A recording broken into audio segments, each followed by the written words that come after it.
नमस्कार दोस्तों, कैसे हैं आप लोग। उम्मीद करता हूं सभी लोग स्वस्थ होंगे और मस्त होंगे। स्वागत करता हूं आपका गौतम सी टेट क्लासेस में। चलिए दोस्तों, आज की क्लास स्टार्ट करते हैं। भाई आज जो हमारी क्लास है वो सीडीपी की क्लास है और ये हमारी 33वीं क्लास है। देखिए दोस्तों, मेरा पढ़ाने का जो तरीका है वो पॉजिटिव और नेगेटिव का तरीका है और ये एक ऐसा तरीका है कि आपको ये सी टेट क्रैक करवा ही देगा। मेरे तो चैनल का जो टैग वर्ड्स, जो टैग लाइन है वो यही है, let's crack the CTET. और हम सी टेट क्रैक करके ही मानेंगे। बस आप पॉजिटिव और नेगेटिव को समझ लीजिए। इसको समझने का बहुत आसान तरीका ये है कि आप जिस सब्जेक्ट की भी क्लास देख रहे हो ना, उसको सीरियल वाइज देखो, नंबर 1। और नंबर 2 क्या है कि वीडियो को स्किप मत करो। क्योंकि अगर आपने वीडियो को स्किप कर दिया तो फिर होगा क्या कि जो मैं चीज़ बताना चाहता हूँ, जो मैं क्लैरिफिकेशंस देता हूँ कि पॉजिटिव पॉजिटिव क्यों है, नेगेटिव नेगेटिव क्यों, वो आपको समझ नहीं आएगा। और अगर वो समझ में नहीं आ रहा तो मेरे पढ़ाने का कोई फ़ायदा नहीं है। इसलिए वीडियो को स्किप मत करो, क्लास को स्किप मत करो। बस अगर आपने ये 2 काम कर लिए तो आपको पॉजिटिव नेगेटिव समझ में आ जाएगा। और जब पॉजिटिव नेगेटिव समझ में आ जाएगा तो समझ लो सीटेट भी क्लियर हो जाएगा। चलिए दिखाता हूँ कैसे। निम्नलिखित में से कौन सा विकास का सिद्धांत नहीं है। अब वो नहीं कह रहा तो इसका मतलब वो नेगेटिव चीज़ पूछ रहा है। तो हम नेगेटिव वर्ड्स ढूंढेंगे और कुछ नहीं। ऑप्शन का वो मत लेना कि भाई ये ऑप्शन सही होगा या वो ऑप्शन सही होगा। आप बस नेगेटिव वर्ड्स देखेंगे, जो वर्ड्स मैंने नेगेटिव और पॉजिटिव बता रखे हैं। देखो, इनको याद करने का एक बेस्ट तरीका ये है कि कॉपी और पेन लेके बैठा करो। जो वर्ड मैं पॉजिटिव बताता हूँ उसको पॉजिटिव वाली साइड में लिख लो, जो नेगेटिव बताता हूँ उसको नेगेटिव वाली साइड में लिख लो और फिर उसको घर पे बैठ के याद करो। कुछ बच्चे मुझसे कहते हैं सर आप लिख के भेज दो। भाई देखो, मैं बताऊं कि मैंने ये वर्ड कहीं नहीं लिख रखे हैं। आप सोच रहे हो कि मैंने ये वर्ड लिख रखे हैं, बिल्कुल नहीं लिख रखे। तो भाई जब मैंने लिख ही नहीं रखे तो मैं आपको दूंगा कहाँ से, साफ सीधी बात। आपको क्या करना, आपको इन शब्दों को खुद लिखना है। जब खुद से लिखोगे तभी याद होगा। इसलिए कॉपी पेन निकाल के बैठा करो। जो शब्द मैं बताता हूँ कि ये नेगेटिव है, ये पॉजिटिव है, इसको लिख लिया करो। और इससे आपकी प्रैक्टिस भी हो जाएगी और आपको याद भी हो जाएगा। तो क्या पूछ रहा है वो, नहीं यानी कि नेगेटिव। चलिए, विकास जीवन पर्यंत होता है, बिल्कुल ठीक है। जैसे ही बच्चा कंसीव होता है, माँ जैसे ही कंसीव करती है, बच्चे का विकास वहीं से शुरू हो जाता है। आपने देखा भी है कि जब माँ कंसीव करती है तो एक ऐसी चीज़ से कंसीव करती है जो हमें आँखों से दिखाई भी नहीं देती है, ठीक है ना। लेकिन जब डिलीवरी होती है तो 19-20 इंच का बच्चा पैदा होता है। तो इसका मतलब यहाँ से लेके यहाँ तक 9 महीने में उस बच्चे का विकास तो हुआ है। तो जो विकास स्टार्ट होता है वो जैसे ही माँ गर्भ धारण करती है वैसे ही विकास शुरू हो जाता है और जीवन पर्यंत चलता है। ये बात बिल्कुल ठीक। विकास परिवर्त्य होता है। परिवर्त का मतलब होता है जो पलटवार करता है। पलटवार का मतलब कभी तेज हो जाता है, कभी धीमा हो जाता है, कभी फिर तेज हो जाएगा, कभी फिर धीमा हो जाएगा। तो ये बात भी सही है। विकास अनुवांशिकता और पर्यावरण दोनों के द्वारा प्रभावित होता है, बिल्कुल सही है। वैसे भी ये दोनों शब्द कहीं आए एक साथ तो पॉजिटिव होते हैं कि भाई बच्चे को अपने माता पिता से जो जीन्स मिले हैं, जो अनुवांशिकता मिली है, उससे भी फ़र्क पड़ता है। कैसे फ़र्क पड़ता है, मान लो किसी के माँ बाप लंबे हैं तो बच्चा भी लंबा होगा, इस बात की पूरी पूरी संभावना है। बाकी बहुत सारी चीज़ें पर्यावरण पे भी डिपेंड करती हैं। मान लो किसी के माँ बाप लंबे नहीं है लेकिन बच्चे को पर्यावरण मिल रहा है, मान लो वो रोज़ खेलता है कूदता है, तो हो सकता है उसकी हाइट बढ़ जाए। तो इन दोनों की जो क्रिया होती है, पारस्परिक जो क्रिया होती है, उससे बच्चे का विकास प्रभावित होता है। ये बात बिल्कुल ठीक है। तो 3 बातें तो ठीक है, तो भाई आंसर तो यही होगा। अब देख लेते हैं इसमें क्या गलत है। विकास सार्वभौमिक है, ये बात ठीक है, तथा सांस्कृतिक संदर्भ इसे प्रभावित नहीं करते। देखिए, जो संदर्भ जो ये शब्द है ये पॉजिटिव है, लेकिन इसने कह दिया कि नहीं, तो अब ये बेचारा नेगेटिव हो गया। अब समझ भी लो। समझ ऐसे लो कि देखो, जो संस्कृति है, ये हम समाज में रहते हैं और समाज में जो संस्कृति है वो व्याप्त है। उसके बिना हमारा विकास हो ही नहीं सकता। हम अब उसका ज़रूर प्रभाव पड़ता है। जैसे मान लो बच्चा रामलीला देखने जा रहा है, तो क्या रामलीला संस्कृति का हिस्सा नहीं है? बिल्कुल है। और उसका प्रभाव क्या हम पे नहीं पड़ता है? बिल्कुल पड़ता है। तो ये बात उन्होंने गलत कही है और वो गलत ही बात पूछ रहा था, तो ये हमारा आंसर हो गया। अगला क्वेश्चन देखेंगे। व्यक्तिगत विभिन्नताओं का प्राथमिक कारण क्या है? पॉजिटिव ही होना चाहिए कुछ। व्यक्तिगत विभिन्नताएं का मतलब इंडिविजुअल डिफरेंसेस। लोगों के द्वारा माता पिता से प्राप्त अनुवांशिक संकेत पद्धति। ना इसमें कुछ नेगेटिव ना कुछ पॉजिटिव। जन्मजात विशेषता ना नेगेटिव ना पॉजिटिव। पर्यावरण प्रभाव। पर्यावरण क्योंकि एक ब्रॉड टर्म है तो ये पॉजिटिव हो सकता है। अगला देखो, फोर्थ, अनुवांशिक एवं वातावरण के बीच जटिल पारस्परिक क्रिया। अनुवांशिक और वातावरण दोनों शब्द अगर एक साथ आ जाएं तो 100% पॉजिटिव होते हैं। पारस्परिक क्रिया, इन दोनों की पारस्परिक क्रिया, चाहे पारस्परिक क्रिया अकेली आ जाए या इनके साथ आए, ये भी हमेशा पॉजिटिव होती है। वो पॉजिटिव ही पूछ रहा था तो आंसर तो यही हो गया। और थोड़ा सा समझा देता हूँ। देखिए, जो हमें अनुवांशिक यानी कि जो हमें जीन्स मिलते हैं, प्लस जो हमें परिवेश मिलता है या वातावरण मिलता है, उससे ही हमारे व्यक्तित्व का निर्माण होता है। कुछ चीज़ें हम अपने माता पिता से लेके आते हैं, कुछ हम अपने आसपास के वातावरण से सीखते हैं और उसी वजह से हमारे अंदर व्यक्तिगत विभिन्नताएं होती हैं। ये इसका फोर्थ आंसर। अगला क्वेश्चन देखेंगे, निम्नलिखित में से कौन सा द्वितीयक सामाजिकरण एजेंसी का उदाहरण है। अब द्वितीयक का मतलब, तो भाई द्वितीयक एजेंसी का मतलब होता है, अब मैं आपको ऐसे समझा देता हूँ, जो प्राथमिक एजेंसी है ना, प्राथमिक, वो परिवार है। यानी कि बच्चा जो अपना सामाजिकरण जो बच्चे का शुरू होता है वो परिवार से शुरू होता है, तो ये प्राथमिक है, बाकी सब द्वितीयक हैं। तो ये परिवार इसमें भी आ रहा है, इसमें भी आ रहा है, तो इन दोनों को तो हम छोड़ ही देंगे।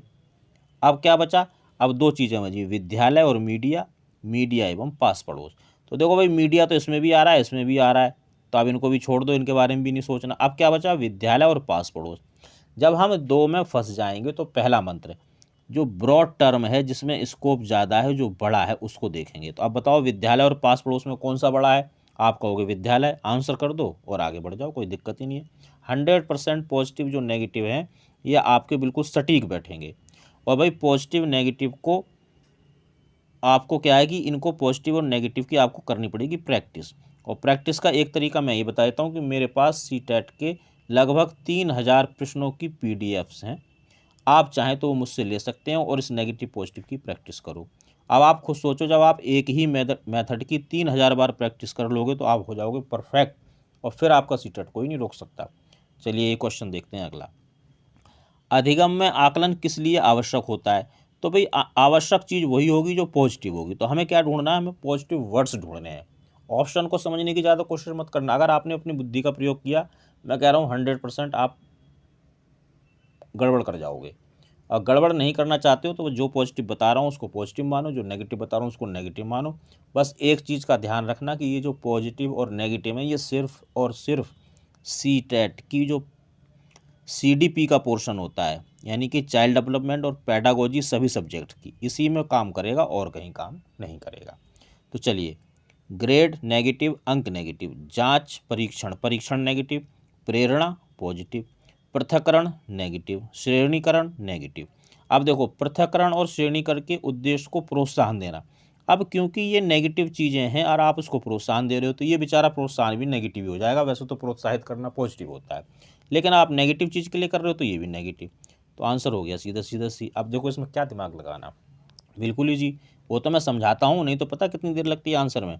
अधिगम में आकलन के लिए आवश्यक होगा क्या, पॉजिटिव चीज़, negative negative negative positive negative negative, answer 6 second नहीं लगते हैं, आंसर आ जाता है। बस ये नेगेटिव पॉजिटिव का कमाल है।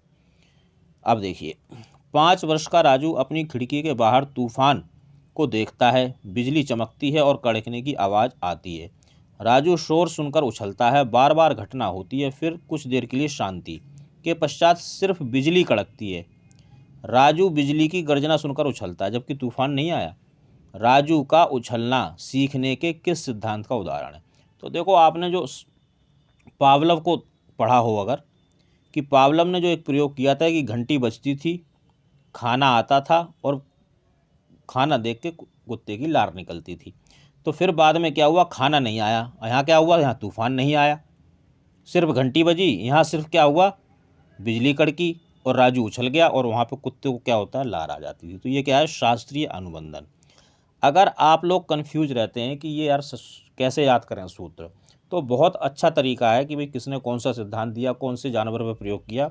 आप मेरे चैनल पे जाइए, वहाँ पे है गौतम्स ट्रिक, इस नाम की एक प्लेलिस्ट पड़ी हुई है, इसमें कुछ ट्रिक्स पड़ी हुई हैं। अगर आपने ये देख लिया तो आप ये मान लेना कि आपका सीटेट का आधा सिलेबस कवर हो गया। इतनी बेहतरीन ट्रिक्स हैं, बस एक बार आके आप देख लेना वहाँ पे।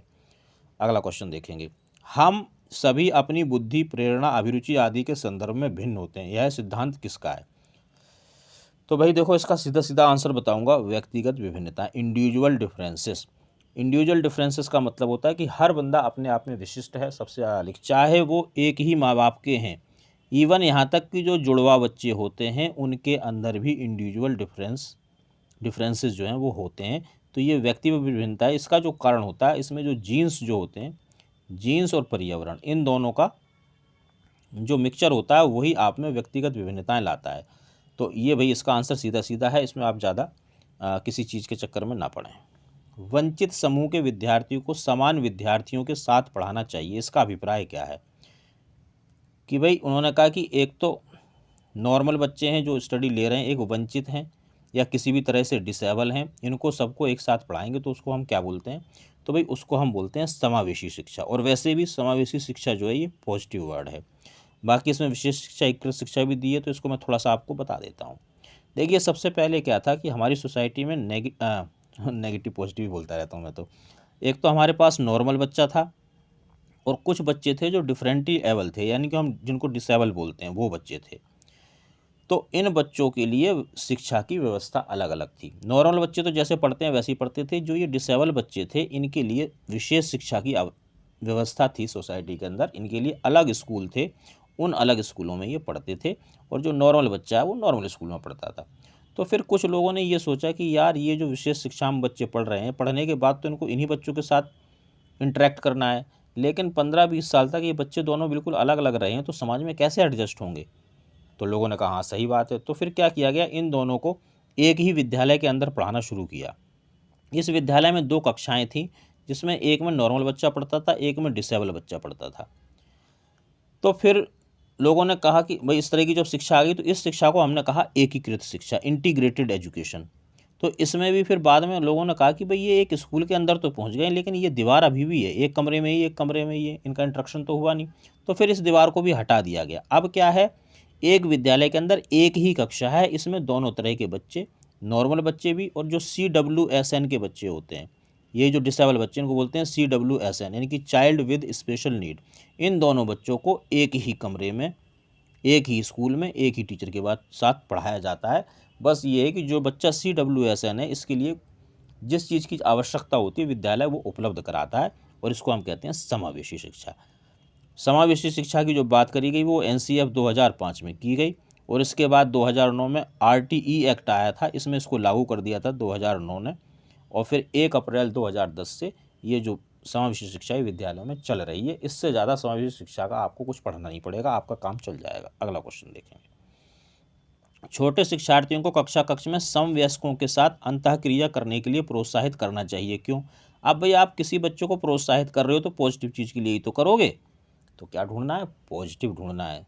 शिक्षक कक्षा कक्ष को बेहतर तरीके से नियंत्रित कर सके, नियंत्रण नेगेटिव। वे एक दूसरे से प्रश्नों के उत्तर सीख सके, प्रश्नोत्तर नेगेटिव। पाठ्यक्रम को बहुत जल्दी पूरा किया जा सके, पाठ्यक्रम को पूरा करना नेगेटिव होता है। वे पढ़, अब देखो ये भी नेगेटिव, ये भी नेगेटिव, ये नेगेटिव, तो फिर आंसर तो यही होगा, है ना। आंसर यही होगा। देखो कई क्वेश्चन ऐसे आएंगे जिसमें आपको हो सकता है मैं ऐसे पढ़ूँ, वे पढ़ने के दौरान सामाजिक कौशल सीख सकें। इसमें हालांकि कोई प्रॉपर पॉजिटिव वर्ड नहीं, एक है भी, लेकिन वो आपकी नज़र में नहीं आएगा। बट आपको ये तो पक्का पता है कि पहला, दूसरा और तीसरा नेगेटिव है, तो ये तो आंसर हो ही नहीं सकता, तो इसको आंसर करना। हालांकि इसमें जो समाज है ये एक बड़ा टर्म है, तो इसके साथ हम जाएंगे, तो आंसर होगा 4th। तो भाई नेगेटिव पॉजिटिव की प्रैक्टिस करो, आंसर इसी से निकलेंगे, नहीं तो फिर गड़बड़ हो जाएगी बात। जब एक निरयोग बच्चा पहली बार विद्यालय आता है, यानी कि जो हमारा CWSN वाला बच्चा होता है, तो शिक्षक को क्या करना चाहिए? पॉजिटिव चीज़ करनी चाहिए भाई, पॉजिटिव पे ध्यान दो। प्रवेश परीक्षा लेनी चाहिए, परीक्षा नेगेटिव है। अब जो लोग पहली बार वीडियो को देख रहे हैं, मतलब पहली बार जो क्लास देख रहे हैं, वो सोच रहे होंगे कि यार सर जी क्या ये नेगेटिव पॉजिटिव बता रहे हैं। तो भाई मैं आपको बता रहा हूँ, नेगेटिव पॉजिटिव अगर आपको सीखना है, वो सीखना पड़ेगा अगर CTET क्लियर करना है, इसके बिना होगा नहीं। तो आप जिस सब्जेक्ट की भी, बहुत सब सब्जेक्ट की क्लास पड़ी हुई है मेरे चैनल पर, आप उसको सीरियल से देखेंगे तो आपको नेगेटिव पॉजिटिव समझ में आएगा। उसका कारण क्या है कि कई बार ऐसा होगा, जैसे मान लो मैंने कहा प्रवेश परीक्षा, परीक्षा नेगेटिव। अब मैं आपको बता रहा हूँ परीक्षा क्यों नेगेटिव है। परीक्षा इसलिए नेगेटिव है कि परीक्षा के नाम से तो मुझे भी डर लगता है, जबकि मैं टीचर हूँ, आपको भी लगता है। CTET की परीक्षा से आप डर रहे हो। आप सोचो बच्चे को क्यों डर नहीं लगेगा, जबकि मेरा बच्चा कितना छोटा है, 5 से लेकर 10-12 साल तक का। तो ऐसी कोई भी चीज़ जो बच्चा जिसमें अनकंफर्टेबल फील करे, उसको अच्छा ना लगे, वो नेगेटिव होती है। ऐसा CTET का पैटर्न है, तो हमें CTET के पैटर्न के हिसाब से ही चलना पड़ेगा, इसलिए नेगेटिव। अब मैंने ये बता दिया परीक्षा, तो हो सकता है मैं अगले वीडियो में ये चीज़ ना बताऊं डिटेल में कि परीक्षा क्यों नेगेटिव है। तो लेकिन अगर आपने ये वाला वीडियो नहीं देखा तो आपको समझ में नहीं आएगा, इसलिए हर वीडियो को आपको देखना है और बिना स्किप किए देखना है। दूसरा देखो, बच्चे की निर्योग्यता के अनुसार उसे विशेष विद्यालय में भेजने का प्रस्ताव देना चाहिए। इसको थोड़ा होल्ड करेंगे। उसे अन्य विद्यार्थियों से अलग रखना चाहिए। अलग शब्द नेगेटिव है। सहकारी योजना विकसित करने के लिए बच्चे के माता पिता के साथ चर्चा करना। माता पिता या अभिभावक लगभग नेगेटिव है, और आप बच्चे के माता पिता के साथ चर्चा कर रहे हो तो ये भी नेगेटिव है। आंसर ये। आप इसको समझ लो भाई, इसका मतलब है कि बच्चे में अगर निरोगता है तो सबसे पहले आप उनसे ये कहो कि भाई आपका बच्चा ऐसा है तो आप इसको अगर विशेष विद्यालय में ले जाओ तो ज़्यादा अच्छा है। अच्छा, अगर वो ना माने तो हम अपने विद्यालय में ही कर लेंगे उसका दाखिला। लेकिन कन्फ्यूजन क्या, कन्फ्यूजन वही है, ज़्यादातर बच्चे इसको आंसर कर देते हैं। पर चर्चा कर रहे हैं, अरे चर्चा तो कर रहे हैं किसके साथ, माता पिता के साथ। माता पिता मैंने नेगेटिव बता रखा है, अभिभावक नेगेटिव बता, अगर बच्चे के साथ चर्चा होती तो पॉजिटिव हो जाता। तो आंसर होगा बी। अगला क्वेश्चन देखेंगे। प्राय शिक्षार्थी की त्रुटियां किसकी ओर संकेत करती हैं। देखो, बच्चों की जो त्रुटियां होती हैं वो पॉजिटिव होती हैं, तो पॉजिटिव चीज़ की तरफ करेंगी। तो हमें क्या ढूंढना है, पॉजिटिव ढूंढना है। शिक्षार्थियों के सामाजिक आर्थिक स्तर पर, आर्थिक शब्द नेगेटिव है। अर्थ का मतलब यहाँ रुपए पैसे से है ना, तो पढ़ाई का रुपए पैसे से कोई लेना देना नहीं है। आर्थिक स्थिति से पढ़ाई का कोई लेना देना नहीं है, इसलिए ये नेगेटिव। वे कैसे सीखते हैं, इसमें कुछ नेगेटिव नहीं कुछ पॉजिटिव नहीं है, तो इसे रोको थोड़ा सा। यांत्रिक अभ्यास नेगेटिव। सीखने की अनुपस्थिति, कहने का मतलब है कि अगर बच्चे ने गलती कर दी है तो उसका मतलब वो कुछ नहीं सीखा, ऐसा नहीं होता है। बच्चे गलतियां करके ही तो सीखते हैं, हम भी गलतियां करके सीखते, तो बच्चा सीख रहा है, इसका मतलब ये नेगेटिव हो गया, ये नेगेटिव हो गया, ये नेगेटिव हो, तो आंसर क्या है, यही। तो ये बात भी, हालांकि देखो इसमें कोई नेगेटिव पॉजिटिव नहीं है, बट इसको समझो कि क्यों है ये। देखो, बच्चा गलती कब करता है, बच्चा तभी तो गलती करेगा जब वो सीखने का प्रयास कर रहा होगा। तो इससे हमें ये पता चलता है कि बच्चा कैसे सीख रहा था जो उससे गलती हो गई। मान लो वो ये सवाल कर रहा था, बच्चे ने एक सवाल किया, जोड़ का सवाल है, ये सवाल जोड़ का है। अब बच्चे का जो आंसर था, बच्चे का आंसर ये था जी 611। अब आप तो कह दोगे जी गलत हो गया। अब जब वो गलत हो गया तभी तो आपको पता चला कि बच्चा इधर से नहीं जोड़ रहा है, इधर से जोड़ रहा है, यानी बच्चा ऐसे सीख रहा है, जो कि गलत हो सकता है आपके हिसाब से, बच्चे के हिसाब से नहीं है गलत। तो आपको ये पता चलेगा बच्चे कैसे, बच्चे की गलतियाँ ये बताती है कि बच्चे कैसे सीख रहे हैं। तो आंसर हो गया बी। तो दोस्तों, आज की क्लास थी, उम्मीद करता हूँ आपको क्लास अच्छी लगी होगी। जैसी भी हो, अच्छी बुरी कमेंट जरूर करें, लाइक करें। आप लाइक करते हो तो मेरा थोड़ा सा हौसला बढ़ता है कि मैं आपके लिए और अच्छा कर सकूं। शेयर करो, और लोगों को भी इसकी ज़रूरत है क्योंकि सीटेट आ गया है। और बाकी भाई सब्सक्राइब तो कर ही दो इस चैनल को, और नोटिफिकेशन की जो बेल है उसको भी ऑन कर देना, नहीं तो पता नहीं चलेगा क्लास कब आई और कब चली गई। ये मेरा नंबर है इंस्टीट्यूट का, इस पर आप कोई भी प्रॉब्लम, आपको नोट्स चाहिए, PDF चाहिए, कोई गाइडेंस चाहिए, कोई क्वेश्चन समझ में नहीं आ रहा, पूछना हो कुछ भी, एनीथिंग, आप इसमें मैसेज छोड़ें। जब भी मैं मैसेज देखूंगा आपको ज़रूर रिप्लाई करूंगा। तो दोस्तों, मिलते हैं अगली क्लास में, तब तक आप सभी लोग मेहनत करते रहिए, स्वस्थ रहिए और मस्त रहिए।